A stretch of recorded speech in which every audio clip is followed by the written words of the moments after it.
Hello friends, welcome to my channel. तो आज हम बात करेंगे यूपी ट्रिपल एससी पीईटी से जुड़े हुए कुछ महत्वपूर्ण प्रश्नोत्तरों की, जो आपकी परीक्षा 6 और 7 सितंबर को परीक्षा है, उस परीक्षा के लिए बहुत ही महत्वपूर्ण रहेगा।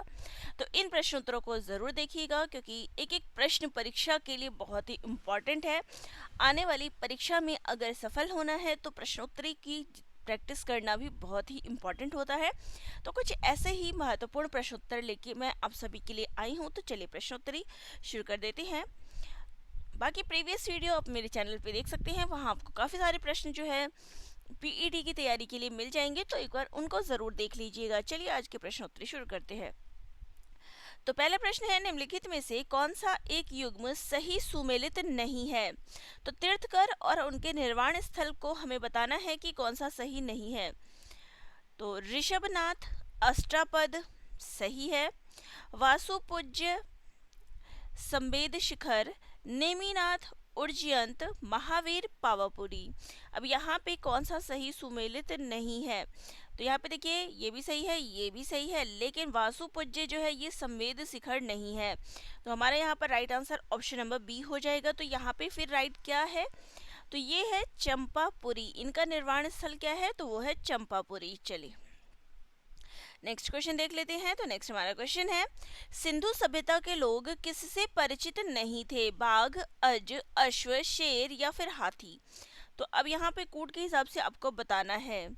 तो राइट आंसर क्या हो जाएगा? जो सिंधु सभ्यता के लोग थे वो केवल शेर से परिचित नहीं थे, बाकी बाघ, अश्व, हाथी, अज इन सभी से परिचित थे, ठीक है, लेकिन शेर से वो परिचित नहीं थे। इसके अलावा बात करें तो देखिए, बैल, भेड़, बकरी, सुअर वो सब पालते थे, ठीक है। और बाकी जो उन सभी की जो मुद्राएं हैं, मोहरे हैं, उन पे आपको बाघ, हाथी, गेंडा, भैंसा, हिरन इन सभी की आकृति जो है देखने को मिल जाएगी, लेकिन शेर के बारे में हमें कोई भी वहाँ पे परिचय नहीं मिलता है। यहाँ पे हमारा बी ऑप्शन राइट हो जाएगा। चलिए, समुद्रगुप्त के समय कांची का राजा कौन था? हस्तिवर्मन, मंटराज, नीलराज या फिर विष्णुगुप्त? तो राइट आंसर यहाँ पे हो जाएगा option number D, Vishnugupta. Next है, निम्नलिखित में से कौन सा अधिकारी अलाउद्दीन खिलजी के बाजार नियंत्रण से संबंधित नहीं था? दीवाने रियासत, शहनाए मंडी, बरीद ए मंडी या फिर दारोगा ए मंडी? तो राइट आंसर क्या हो जाएगा? राइट आंसर हो जाएगा ऑप्शन नंबर डी, दारोगा ए इंडी टीम, ठीक है। ये अलाउद्दीन खिलजी के नियंत्रण से बाहर था, उससे संबंधित नहीं है। नेक्स्ट क्वेश्चन है, 1857 के विद्रोह के समय ब्रिटिश प्रधानमंत्री कौन था? चर्चिल, पामस्टर्न, एटली या फिर ग्लेडस्टोन? तो राइट आंसर हमारा क्या हो जाएगा? राइट आंसर हो जाएगा यहाँ पे हमारा पामस्टर्न, ठीक है। तो ये जो है ब्रिटिश प्रधानमंत्री कब थे? तो 1857 का जब विद्रोह हुआ था तब। चर्चिल कब थे? अगर यहीं पे नेक्स्ट क्वेश्चन बात कर ले तो चर्चिल जो है ये द्वितीय विश्व युद्ध के दौरान थे, ठीक है। द्वितीय विश्व युद्ध जब हुआ था तब थे। और बात कर ले, देखिए, तो यहाँ पे इन दोनों के बारे में बाकी नहीं है। चलिए नेक्स्ट है, निम्नलिखित में से किस जेल में राजेंद्र लाहिड़ी को फांसी दी गई? फैजाबाद, गोरखपुर, गोंडा या फिर लखनऊ में? तो राइट आंसर हो जाएगा गोंडा में। नेक्स्ट क्वेश्चन है, भारत में साइमन कमीशन का बहिष्कार किया गया था क्योंकि यह वैधानिक समिति नहीं थी, इसके सारे सदस्य गोरे अंग्रेज थे, महात्मा गांधी ने इसके बहिष्कार का आह्वान किया था, या फिर 1919 के अधिनियम की व्यवस्था के विपरीत इसकी नियुक्ति विलंब से की गई थी? तो राइट आंसर क्या हो जाएगा कि इसके सारे सदस्य क्या थे? गोरे अंग्रेज थे, तो इसलिए साइमन कमीशन का क्या है? बहिष्कार किया गया था। नेक्स्ट है, निम्नलिखित में से किस एक ने सुभाष चंद्र बोस को देश नायक कहा था? चलिए नेक्स्ट ऑप्शंस पे अपने आ जाएं पहले। तो ऑप्शंस है महात्मा गांधी, राम मनोहर लोहिया, रविंद्रनाथ टैगोर या फिर सरदार वल्लभ भाई पटेल? तो राइट आंसर हो जाएगा रविंद्रनाथ टैगोर ने सुभाष चंद्र बोस को देश नायक की उपाधि दी थी। चलिए नेक्स्ट है भारतीय राष्ट्रीय कांग्रेस का अंतिम अधिवेशन जिसमें बाल गंगाधर तिलक ने भाग लिया था कलकत्ता अधिवेशन 1906, सूरत अधिवेशन 1907, कलकत्ता अधिवेशन 1917 या फिर अमृतसर अधिवेशन 1919। तो राइट आंसर क्या हो जाएगा? ऑप्शन नंबर डी, अमृतसर अधिवेशन 1919। इसके बाद जो है बाल गंगाधर तिलक ने जो है कोई भी अधिवेशन में जो है कांग्रेस के अधिवेशन में भाग नहीं लिया था। 1920 में जो है उनकी मृत्यु हो गई थी। चलिए नेक्स्ट है, अंग्रेजों के विरुद्ध खान अब्दुल गफ्फार खां द्वारा प्रारंभ किए गए आंदोलन का नाम क्या था? 1857 क्रांति, क्विट इंडिया, खिलाफत या फिर असहयोग। तो राइट आंसर क्या हो जाएगा? ऑप्शन नंबर सी, खिलाफत आंदोलन। नेक्स्ट है, निम्नलिखित में से भारत के किस राज्य की सीमा म्यांमार से उभयनिष्ठ नहीं है? असम, नागालैंड, अरुणाचल प्रदेश या फिर मिजोरम। तो राइट आंसर हो जाएगा यहाँ पे हमारा असम। चलिए नेक्स्ट क्वेश्चन है, वनस्पति जलवायु का सही सूचक है, यह कथन संबंधित है थार्नथ्वेट, कोपेन, ट्रिवार्था, स्टेम्प। तो राइट आंसर हो जाएगा यहाँ पे ये थार्नथ्वेट द्वारा कहा गया है। ठीक है, नेक्स्ट है, निम्न में से कौन देशांतर प्रधान यामोत्तर के साथ ग्लोब पर वृहत वृत्त का निर्माण करता है? 0 डिग्री, 90 डिग्री, 90 डिग्री पश्चिम या फिर 180 डिग्री। तो राइट आंसर क्या हो जाएगा? राइट आंसर हो जाएगा 180 डिग्री। नेक्स्ट है, फूलों की घाटी अवस्थित है केरल, जम्मू व कश्मीर, उत्तराखंड में या फिर हिमाचल प्रदेश में। तो राइट आंसर हो जाएगा यहाँ पे फूलों की घाटी जो है ये उत्तराखंड में स्थित है। चलिए नेक्स्ट है, कुमाऊं हिमालय निम्नलिखित में से किन नदियों के बीच स्थित है? सिंधु और सतलज, काली और तिस्ता, सतलज और काली, तिस्ता और ब्रह्मपुत्र। तो राइट आंसर क्या है हमारा? राइट आंसर हो जाएगा सतलज और काली। ये कुमाऊं हिमालय जो है यहाँ स्थित है। सिंधु से सतलज के बीच की बात करें तो यहाँ पे कौन सा है? पंजाब हिमालय है। ठीक है, यहाँ पे हो गया सतलज और काली के बीच कुमाऊं हिमालय।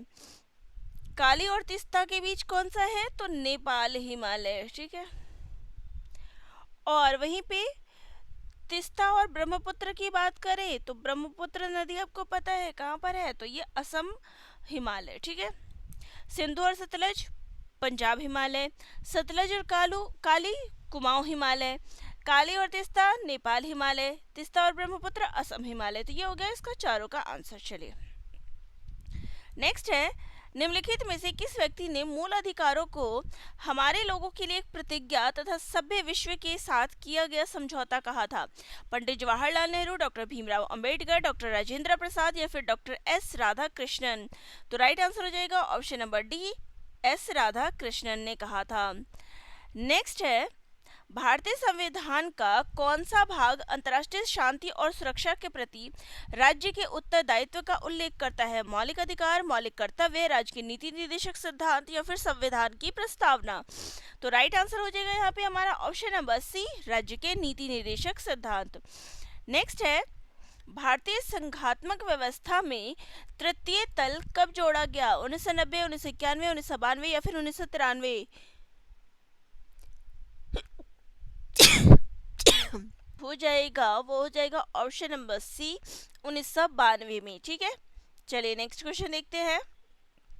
निम्नलिखित कथनों पर विचार कर बताइए कि सर्वोच्च न्यायालय के बारे में इनमें से कौन एक सही है?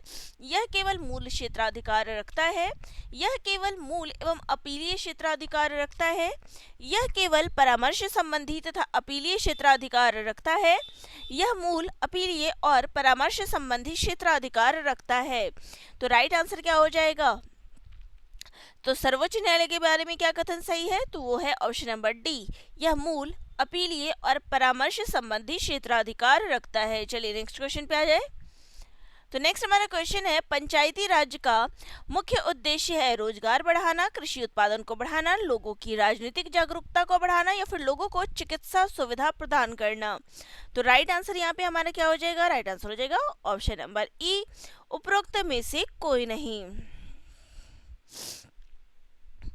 तो इसका मुख्य उद्देश्य लोगों को विकास मूलक प्रशासन में भागीदारी योग्य बनाना है। ठीक है, कि प्रशासन में लोग कैसे भागीदारी ले सके, इसके लिए योग्य बनाना है। तो यहाँ पे हमारे ऑप्शन में नहीं है। चलिए नेक्स्ट है, पानी से भरे एक बीकर में एक बर्फ का टुकड़ा तैर रहा है। जब संपूर्ण बर्फ पिघल जाएगी तो पानी की सतह नीचे आ जाएगी, पानी की सतह ऊपर उठ जाएगी, पानी की सतह पहले ऊपर उठेगी और फिर नीचे आ जाएगी, पानी की सतह अपरिवर्तित रहेगी। तो राइट आंसर क्या हो जाएगा कि पानी की सतह क्या है, अपरिवर्तित रहेगी, सतह में थोड़ी बदलाव हो जाएगा। चलिए नेक्स्ट है, तारों में अक्षय ऊर्जा के स्रोत का कारण है हाइड्रोजन का हीलियम में परिवर्तन, हीलियम का हाइड्रोजन में परिवर्तन, रेडियोधर्मी पदार्थों का क्षय, या फिर ऑक्सीजन की अधिकता जो जलने में सहायक है तथा ऊर्जा उत्पन्न करती है। तो राइट आंसर हो जाएगा यहाँ पे हमारा ऑप्शन नंबर ए, हाइड्रोजन तथा का हीलियम में परिवर्तन। चलिए नेक्स्ट है, निम्नलिखित में से कौन सा युग्म सही सुमेलित नहीं है। तो नहीं है वाला आपको ढूंढना है। एल्यूमिनियम, इसका अयस्क क्या है, धातु है और ये उनके अयस्क दिए गए हैं। एल्यूमिनियम बॉक्साइड सही है। Copper, cinnabar, zinc, calamine, iron, haematite, तो ये दोनों तो सही हैं, लेकिन कॉपर का जो है सिनेबार नहीं होता है, बल्कि इसका होता है कॉपर पाइराइट्स। ठीक है, इसका होगा कॉपर पाइराइट्स। ठीक है, ये इसका राइट हो जाएगा। चलिए नेक्स्ट क्वेश्चन पे आ जाए। तो नेक्स्ट हमारा क्वेश्चन है, आयोडीन युक्त हार्मोन है थायरॉक्सिन, इंसुलिन, एड्रेनलिन या फिर टेस्टोस्टेरोन। तो राइट आंसर हो जाएगा हमारा यहाँ पर थायरॉक्सिन। अब यहाँ पे देखिए, थायराइड कहाँ पे होता है, गले में होता है, और थायराइड जो है आयोडीन के से रिलेटेड है, तो आयोडीन युक्त हार्मोन। ठीक है, इंसुलिन तो शुगर वाली प्रॉब्लम हो जाती है। ठीक है,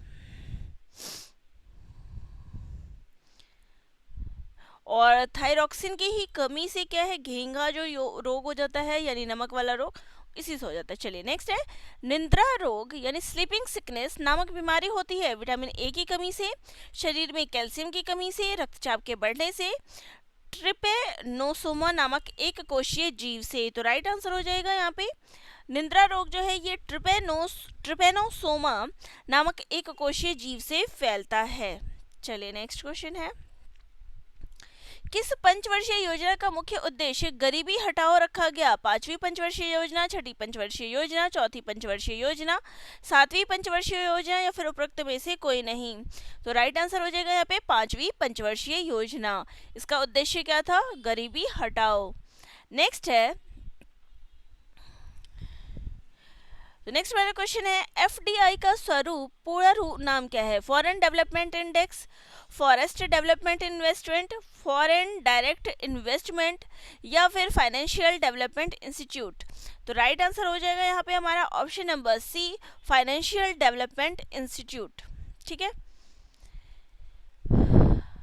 नहीं, इसका जो होता है, सॉरी, एफडीआई का फुल फॉर्म होता है फॉरेन डायरेक्ट इन्वेस्टमेंट। ठीक है, कि आप डायरेक्ट जो है इन्वेस्ट कर सकते हैं। ये इसका है प्रत्यक्ष विदेशी निवेश, हिंदी में क्या होगा, प्रत्यक्ष विदेशी निवेश। चलिए, भारत सरकार द्वारा किस वर्ष प्रधानमंत्री अन्नदाता आय संरक्षण अभियान यानी पीएम आशा शुरू किया गया था। 2016, 2015, 2018 या फिर 2017।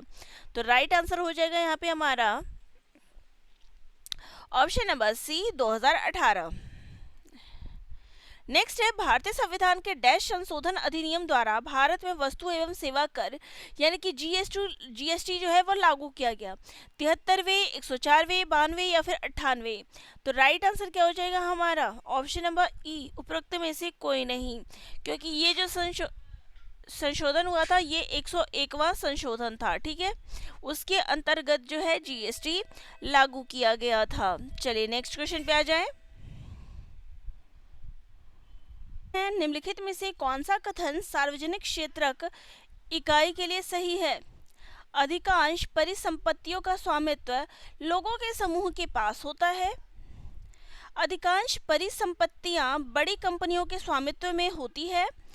अधिकांश परिसंपत्तियां सरकारी स्वामित्व में होती है या फिर अधिकांश परिसंपत्तियां एक व्यक्ति के पास होती है? तो राइट आंसर क्या हो जाएगा हमारा? ऑप्शन नंबर सी, अधिकांश परिसंपत्तियां सरकारी स्वामित्व में होती है। ठीक है, चलिए नेक्स्ट क्वेश्चन ले लेते हैं। नेक्स्ट हमारा क्वेश्चन है, वल्लमकाली किस तरह का एक पारंपरिक खेल है? मुक्केबाजी, दौड़, नौकायन या फिर कुश्ती? तो राइट आंसर हो जाएगा यहाँ पे ऑप्शन नंबर सी, नौकायन। वल्लमकाली जो है इसको नेहरू ट्रॉफी बोट रेस के नाम से भी जाना जाता है। ये कहाँ पे मनाया जाता है? तो ये केरल में मनाया जाता है। ठीक है, वल्लमकाली जो है ये केरल में होता है। चलिए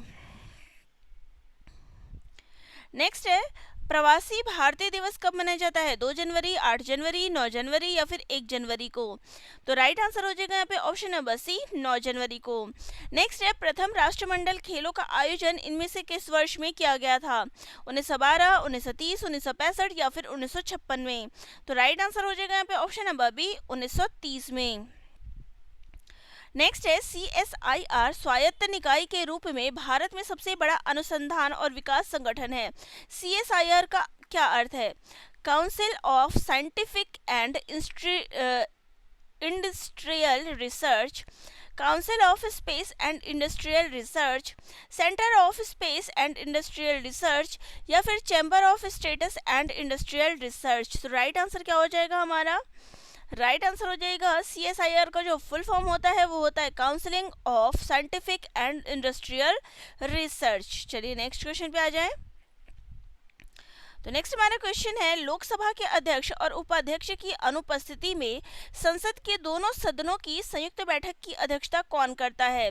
लोकसभा का कोई भी वरिष्ठ सदस्य, राज्यसभा का कोई भी वरिष्ठ सदस्य, राज्यसभा के उपसभापति या फिर राज्यसभा के सभापति?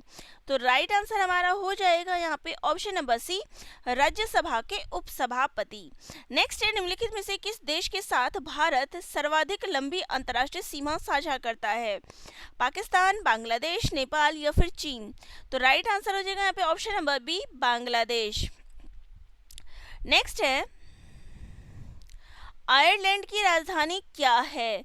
ब्रुसेल्स, हेलसिंकी, ओटावा या फिर डबलिन? तो राइट आंसर हो जाएगा यहाँ पे ऑप्शन नंबर डी, डबलिन। ये जो है आयरलैंड की राजधानी है। देखिए ब्रुसेल्स जो है ये किसकी राजधानी है? तो ये बेल्जियम की राजधानी है। ठीक है, हेलसिंकी किसकी राजधानी है? फिनलैंड की राजधानी है। ओटावा जो है ये किसकी राजधानी है? तो ये कनाडा की राजधानी है। ठीक है, Brussels Belgium, Helsinki Finland, Ottawa Canada और डबलिन की आयरलैंड क्या है? डबलिन की। चलिए, निम्नलिखित में से किस राज्य के राज्य विधानमंडल में 2 सदन है? उत्तराखंड, झारखंड, गुजरात या फिर राजस्थान? तो राइट आंसर हो जाएगा यहाँ पे उपरोक्त में से कोई नहीं।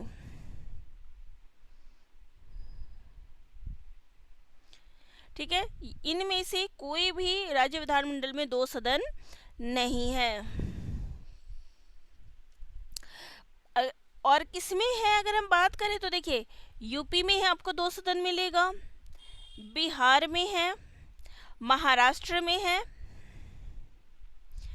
फिर आपका कर्नाटक में है, आंध्र प्रदेश में है और तेलंगाना में है। ठीक है, इनमें 2 सदन है।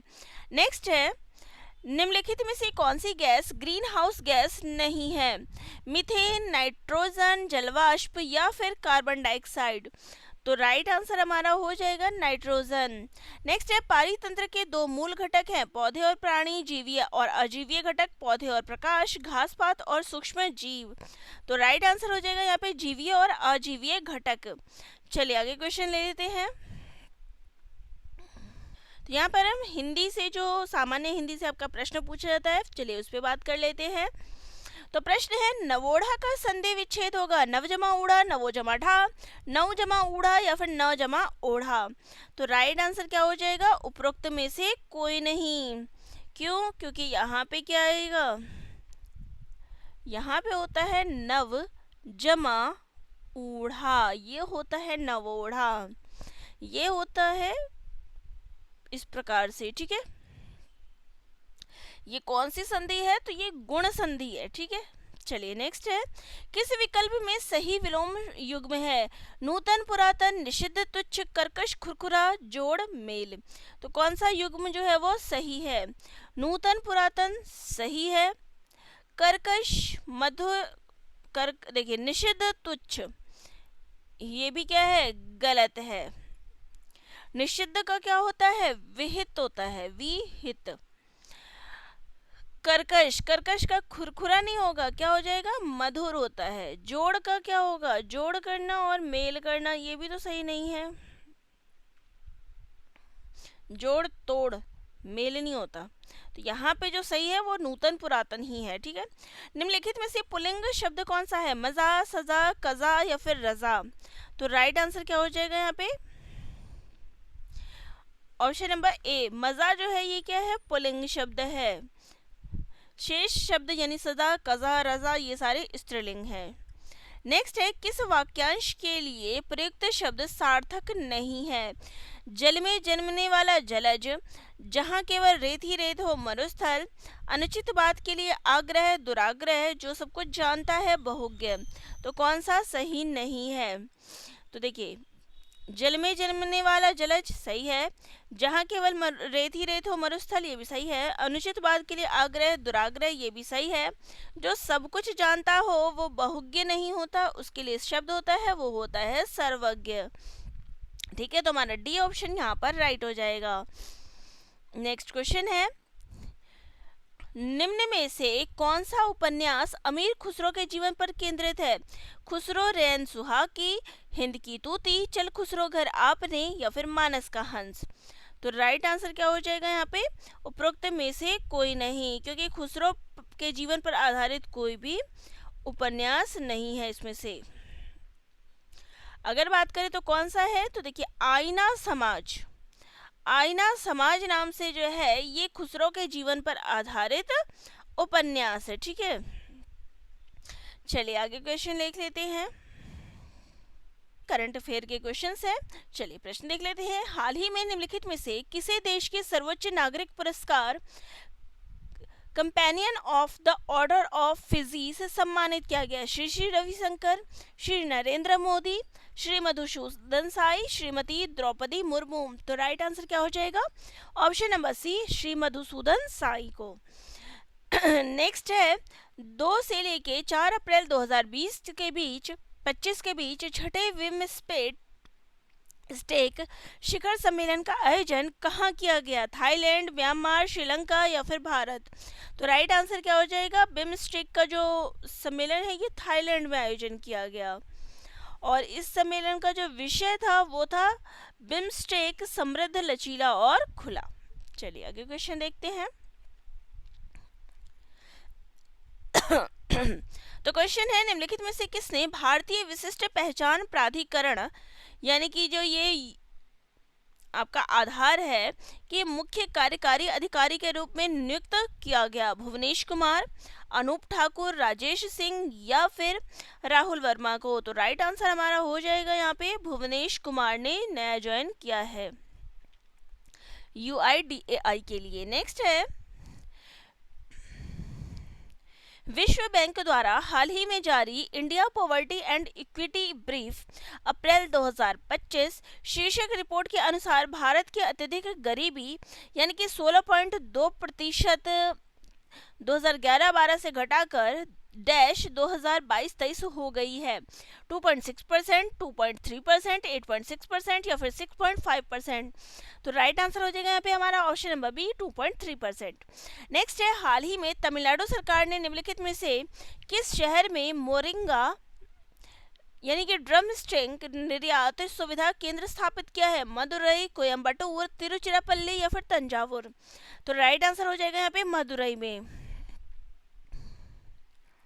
नेक्स्ट है, भारत में आपदाओं के लिए अपनी तरह का एक अनूठा ई डिजिटल वॉलेट डैश लॉन्च किया गया है जो समुदाय को किसी भी आपदा में अपने नुकसान की स्वयं रिपोर्ट करने की अनुमति देता है? अक्षवी, रोशनी, ज्योति या फिर उन्नति नाम से। तो राइट आंसर हो जाएगा यहाँ पे अक्षवी नाम से जो है ये लॉन्च किया गया है। नेक्स्ट है, निम्नलिखित में से किसने आयरलैंड के कार्लो में international billiards and snooker federation world billiards championship 2025 का खिताब जीता? सौरभ कोठारी ने, पंकज आडवाणी ने, ब्रिजेश दबानी या फिर ध्रुव सितवाला ने? तो राइट आंसर हो जाएगा यहाँ पे सौरभ कोठारी के द्वारा जो है ये जीता गया है। ये 12 से 16 अप्रैल के बीच हुआ था। चलिए नेक्स्ट क्वेश्चन है, निम्नलिखित में से किसे लता दीनानाथ मंगेशकर पुरस्कार 2025 मिला है? नटराजन चंद्रशेखरन, कुमार मंगलम बिड़ला, मिथुन चक्रवर्ती या फिर अश्विनी वैष्णव को? तो राइट आंसर हो जाएगा यहाँ पे कुमार मंगलम बिड़ला को। नेक्स्ट है, हाल ही में सिमिलीपाल को भारत के 107वें राष्ट्रीय उद्यान के रूप में नामित किया गया है। यह निम्नलिखित में से किस स्थान पर है? वायनाड केरल, मयूरभंज उड़ीसा, मंडला मध्य प्रदेश या फिर अलवर राजस्थान? तो राइट आंसर हो जाएगा यहाँ पे मयूरभंज उड़ीसा। नेक्स्ट है, हाल ही में पोयाज ज्वालामुखी में उद्गार हुआ है। यह ज्वालामुखी निम्नलिखित में से किस देश से संबंधित है? एल साल्वाडोर, ग्वाटेमाला, पनामा या फिर कोस्टा रिका? तो राइट आंसर हो जाएगा यहाँ पे कोस्टा रिका से संबंधित है। तो चलिए, ये थी हमारी आज की प्रश्नोत्तरी वीडियो। जिनको अच्छी लगी हो चैनल को लाइक शेयर सब्सक्राइब करिएगा। आपकी कोई डाउट हो तो वह पे मुझे कमेंट करके ज़रूर बताइएगा। मिलते हैं नेक्स्ट वीडियो में। सभी का धन्यवाद।